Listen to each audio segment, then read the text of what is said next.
असल में तवाइफों का जो आपने कहा तो वो भी अलग अलग शैलियां हैं, अलग अलग गायकी हैं, अलग अलग स्तर भी हैं। जो रागदारी वाली गाती थी उनका एक अलग चलन था, जो चटक वाली थी उनका एक अलग चलन था। बनारस की अलग, लखनऊ की अलग।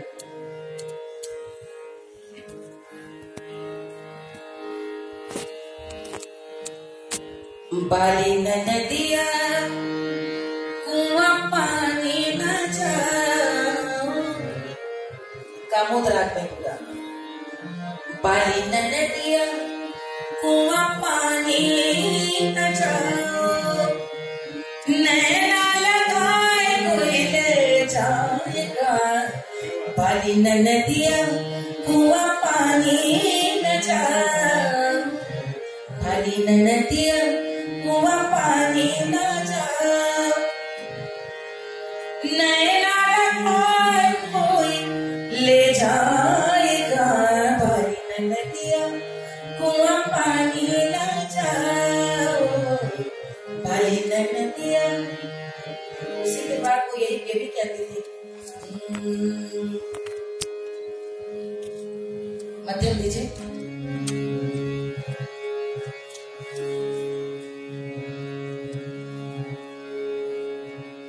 अरे पनिया के जाऊं संग जाए नदिया, पनिया के जाऊं अरे संग जाए नदिया, पनिया के जाऊं। बागन जाऊं संग जाए नदिया, अरे माली को देख मचल जाए नदिया, पनिया को जाऊं अरे संग जाए नदिया, पनिया नजराए गई पलवाए तोरे अंगना, नजराए गई पलवाए तोरे अंगना, नजराए गई पलवाए तोरे अंगना। तेरा सिक्का रुपया मेरा बाला चौबड़ा, तेरा सिक्का चौबड़ा मेरा बाला चौबड़ा। तेरी पीली पीली पगिया मेरा गईली गुइयाए तोरे अंगना, नजराए गई। चटक वाले भी थे। मैं जालिम चोर बजनी पिछिया लाई, मैं जालिम चोर बजनी पिछिया अरे लाई, मैं जालिम चोर। राजा कहे चला अरे अंधेरे में आना, मैं जालिम चोर दिया ना लेके आएंगे, मैं जालिम चोर बजनी बिछिया अरे लाई, मैं जालिम चोर। राजा जी करो नमो से पतिया रे, राजा जी करो नमो से पतिया। दिल मोरा तड़पे दिन दिन रतिया, राजा जी करो नमो से बतिया रे, राजा जी करो नमो से बतिया। पूरब मत जाइयो या फिर हमारी कहा मानो, राजा जी हमारे कहा मानो। राजा जी ओ राजा जी सौतर के लंबे लंबे बाल, ओ राजा जी सौतर के लंबे लंबे बाल, उलझ मत जाइयो अरे राजा जी पूरब मत जाइयो।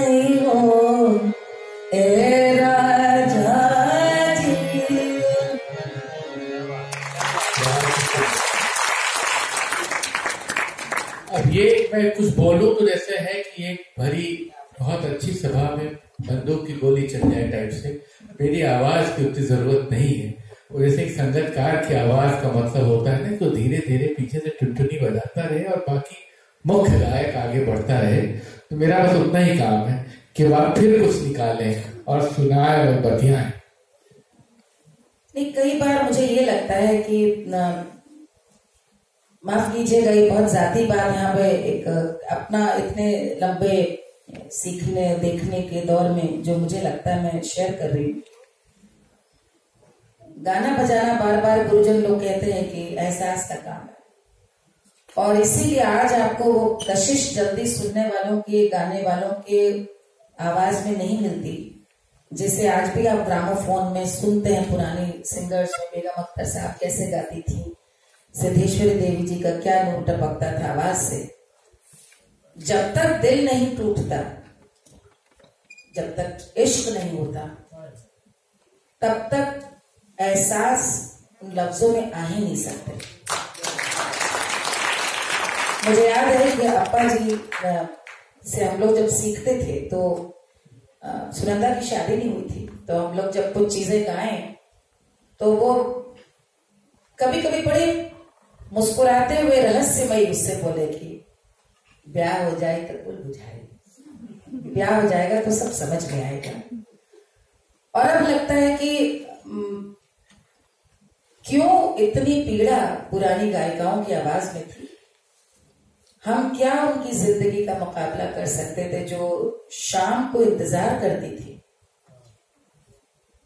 महफिल तो सबके लिए लगती थी, लेकिन उनका शायद दिल किसी एक के लिए धड़कता रहा होगा। वो कब आएगा, उसके लिए गाना, रोज वो जादू जगाना। आज तो आप मंच दे रहे हैं, आज सरकार मंच दे रही, उस समय तो उनको अपने अंदर वो बात पैदा करनी पड़ती थी कि लोग उनके पास जाए। वो कितना मुश्किल है, गायकी आ सकती, वो असर।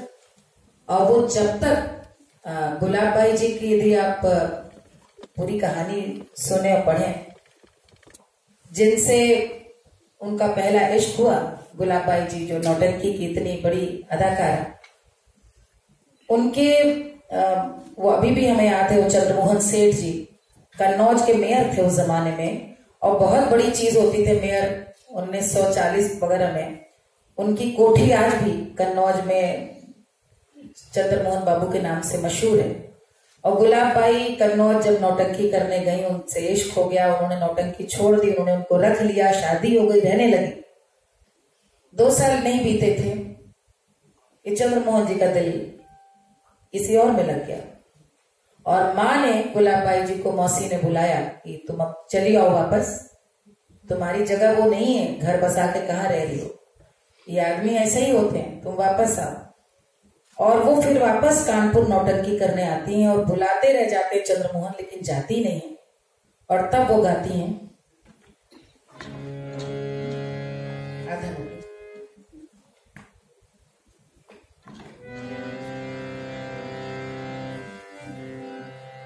नदी नारे न जाओ शाम पैया परूं, नदी नारे न जाओ शाम पैया परूं, नदी नारे जो जाओ तो जइबे करो,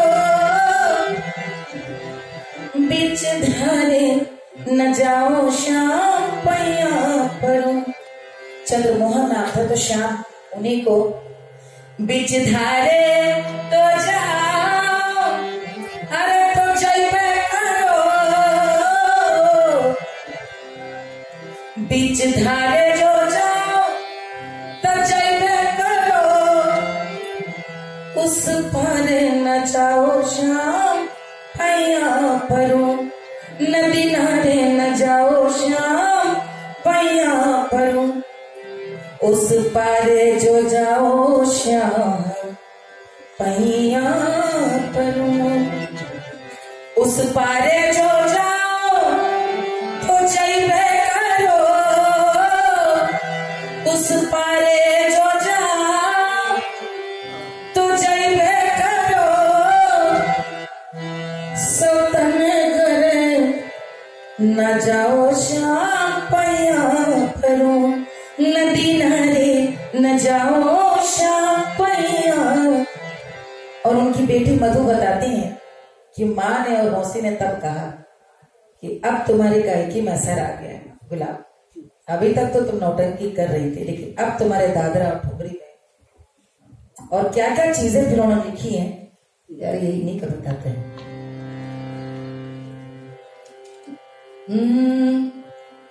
हमें मारो ना तिरछी नजरिया बलम, हमें मारो ना तिरछी नजरिया बलम, मोहे रोके कोई मोहे आए शरम, हमें मारो ना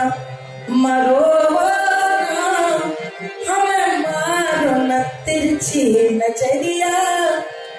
और उसके बाद वो इतनी मजबूत हो जाती हैं, माफ कीजिएगा मेरे शब्दों को, महिला सशक्तिकरण मुझे लगता है गायिकाओं से बड़ा कहीं का नहीं था। लोग उन्हें क्या रखते, उन्होंने 3 आदमी रखे। जब एक पुलिस वाले के साथ उनका इश्क हुआ, जब उनको लगा कि थिएटर वगैरह में दिक्कत आ रही चलने में, जब उन्होंने देखा बाइस्कोप का जमाना आ गया, फिल्म का जमाना आ गया, तो जो कारवां पिक्चर में देखा होगा, जो बस में लेकर के नौटंकी का थिएटर चलते हैं, तीसरा उस आदमी के साथ उनके साथ हो रही नहीं, मतलब आदमी उनके साथ रहे।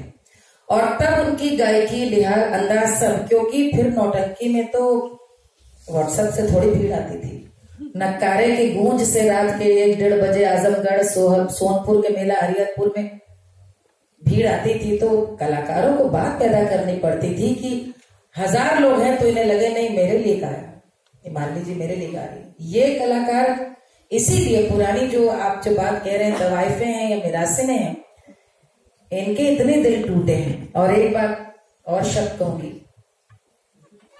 आज क्योंकि ईगो इतना है कि 5 साल के बच्चे का वही ईगो है, पापा ने डांट दिया। जितनी जलालत, जितनी बेइज्जती से गुजरे हैं कलाकार, तभी असर आता है। आज कोई क्या समझेगा, कहां बेइज्जत नहीं हुई होगी। उसके बाद भी जब गा रहे हैं, गाने में फिर उसके बाद जो एक पाकीज़गी आ जाती है, उसके बाद जब आप फिर कुछ पाने के लिए नहीं देने के लिए आप गाते हैं, या क्या हमारा कोई और ले लेगा। मैं तो हमेशा कहती हूँ जो कलाकार हूट नहीं हुआ, मैं तो खुद हूट हुई, मैं तो मानती हूँ। और हूट होने के बाद यदि आप में पहलवाना वाला जज्बा है कि पटक के मारेंगे, यहीं पर गाएंगे, यहीं झंडा गाड़ेंगे, जिस कलाकार में नहीं है वो नहीं बन सकता। आज क्या आजकल तो बड़ा आसान है, 2 गाने यूट्यूब में डालिए, लेकिन महफिली गाना जो है कि आप स्टेज 30-40 साल करें और आप उसमें पक करके निकलते हैं, तो वो एक बहुत यात्रा बड़ी संघर्ष की है। और तवाइफों का संघर्ष समाज में इज्जत का रहा कि इज्जत नहीं है, अपने लोग, उम्र कम है, कंठ है, कंपटीशन है, बगल में भी कोई गा रहा है, यहाँ भी कोई गा रहा है, वहां पर आपको पता है आप बाजार में बैठे, आपको बाजार की नजर से देखा जा रहा है, लेकिन आपके भीतर एक औरत है जो कि एक आम औरत की तरह इज्जत और प्यार चाहती है। तो उस गायकी से क्या मुकाबला हो सकता है। इसलिए वो जो गाती है वो लगता है कि चाशनी में घोला हुआ, इसीलिए वो लगता है कि जब इश्क में गा रही की तो मेरे लिए है। इसीलिए जब बेगम अख्तर कहती हैं कि आई बरसात, बरसात ने दिल, कुछ तो दुनिया इनायात ने दिल तोड़, और कुछ तलखी हालात ने दिल तोड़ दिया। तो वो जब वो गाती हैं तो वो एक पूरी जिंदगी को जी चुकी हैं, वो उसका तस्वुर आपके सामने नजर कर रही हैं। आपने तो खुद देखा है, वो तो आपके यहाँ पर फैजाबाद में तो वो अख्तरी बाई थी, इनके बाबा नाना वगैरह ने वो जमाना देखा है।